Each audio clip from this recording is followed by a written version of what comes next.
for 10 from the field. Klay Thompson, 6 turnovers, 0 assists, 5 for 14 from the field. Double-digit lead early in the second quarter, and then it just didn't go your way after that. What did you think led to kind of the spiraling there in the second quarter, and then get going in the third? I think the turnovers and our fouling, and that's on me. You know, playoff career high, 6 turnovers. It's inexcusable. So Monday I'll be better and more sure with the ball, make better decisions, and can't send them to the line as much as we did. 37 times, way too many. So Monday, those would be points of emphasis for us, is, you know, being sure with the ball and limiting our turnovers, or not fouling. Were you getting kind of drawn into different kind of angles with some of those turnovers? What do you think caused No, I it? just think I just made errant passes, and yeah, it was that simple. I just wasn't making the sharp, crisp pass like I'm used to, and I'll watch the film and I'll respond, and I'll play much better Monday. Steph mentioned the fast break where he threw it to you and you weren't looking. What was happening there? Were you thinking the ball's not, obviously you're not thinking the ball's coming there? No, that was my fault. I should have sprinted to the rim. You know, I was trying to run to the corner, but I should have sprinted to the rim, got that layup. And like I said, I'll watch the film tomorrow, and I know I'll just be much better Monday.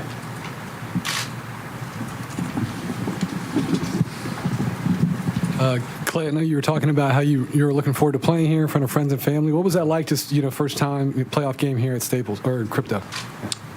Despite the outcome, it was great. Despite my performance, it's still an awesome thing for me to do. I mean, I get to go see my mom and dad right now, my nephew and my brother, and still something I don't take for granted. So I'll enjoy it even more Monday, because I'm looking forward to a bounce-back performance, not only for myself but the whole team. So this one stings, but we don't have a lot of time to dwell on it, because we know we have a great opportunity ahead of us on Monday. Klay, just kind of from a big picture perspective, how do you reconcile how you guys played 2 days ago with just how you guys played tonight? Oh, man, it's the end of the day, it doesn't matter if you win by 30, lose by 30, it's still 2-1. And we got to remind ourselves we got a chance to even out the series and go home. So as ugly as this was tonight, we have an opportunity to respond on Monday. So there's no point in just dwelling on it and hanging our head and getting discouraged, because we've been through more adversity than a 2-1 deficit, and we know how to respond. We've done it in our existence, our 10 years here. Klay, Steve had mentioned that you guys had lost your composure midway through the second, and that kind of was the reason for the unraveling. That's happened a few times during the regular season too. Just how do you guys address that mid-game?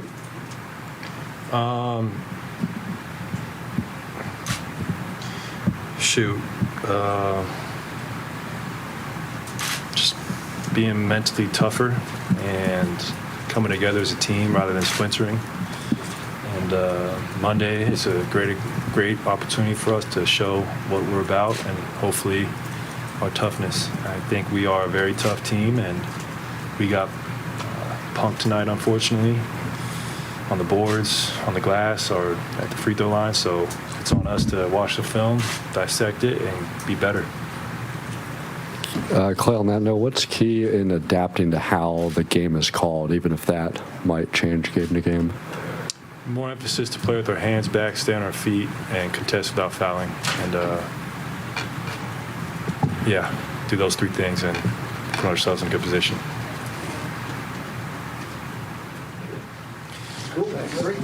Live TV. After the Warriors lose by 30, great for LeBron James, talking about his son Bronny, who committed to USC. Here's Steph Curry. Fouls. Do you feel that way, where kind of whatever momentum, whatever rhythm you had stopped when there were so many fouls called against you guys? I mean, yeah, it's never, especially on the road, and the way that they try to defend us when the game stops, it's not in our favor. So just got to understand momentum. In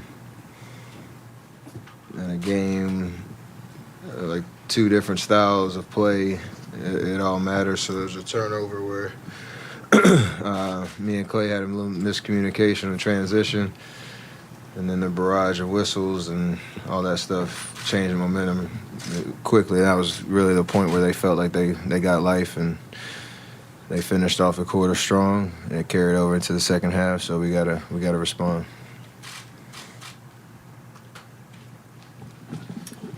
Steph, parts of this game were very similar to game one, and you guys adjusted obviously beautifully. Is each game just its own separate entity, and we can't draw any conclusions from one game to the next about momentum or tendencies? Yeah, I mean, that's kind of the nature of a playoff series, especially because of how drastically different we play. So, yeah, we'll respond. We've got a lot of confidence in our ability to do that, and that's why you play the game. How different was it for you when you have Reeves picking you up to start? Obviously, Vanderbilt's kind of freelancing maybe a little bit. Did that take an adjustment? Was that a little bit of a wrinkle that took a while to figure out? Yes and no. Like, it was obviously different from game two, more similar to how they tried in game one. But I knew that they were not going to trap and let us play 4-on-3 on the back side. We got to a little bit of it, but they're long and athletic behind the play, and that's their strong suit, to try to protect the paint. And for us, we obviously gotta shoot the ball better as a team, as a whole. Create better looks by moving the ball, but it's more just a connecting the game issue for us. It's always been like we had things rolling in the first half, and as soon as the game turned in the middle of the second quarter, played right into their hands. So I'm not really worried about the adjustments, more so than just connecting the entire game.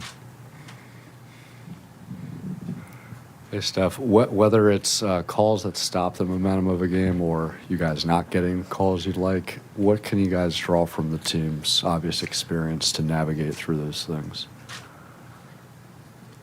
Just remain confident who we are and how we play, and not get distracted by stuff that you can't control. As much as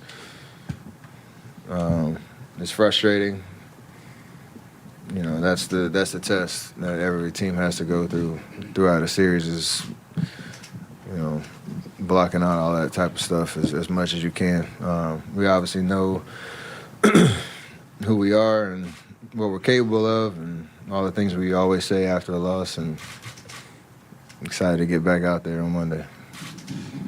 You mentioned that pass to Klay. You turned around and you did not look happy, either with yourself or whatever, just like miscommunication. You just thought he was going to cut in there, and what was going through your mind when you stop and you literally, you look? It's obviously my fault because I threw the pass, but it's one of those plays where you're making a read for somebody else. It's like Cardinal sends a point guard, making a read when you're not on the same page. I know he would say if he turned around and looked, he might have had a layup, but I threw the pass, so it's one of those bang-bang kind of plays. I was frustrated in the fact that I threw it because I saw the whole thing, from start to finish. But, it's just a momentum play.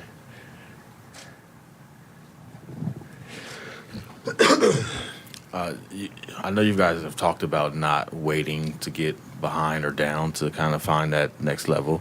But how familiar is it in this place that you're in where you essentially facing a must-win?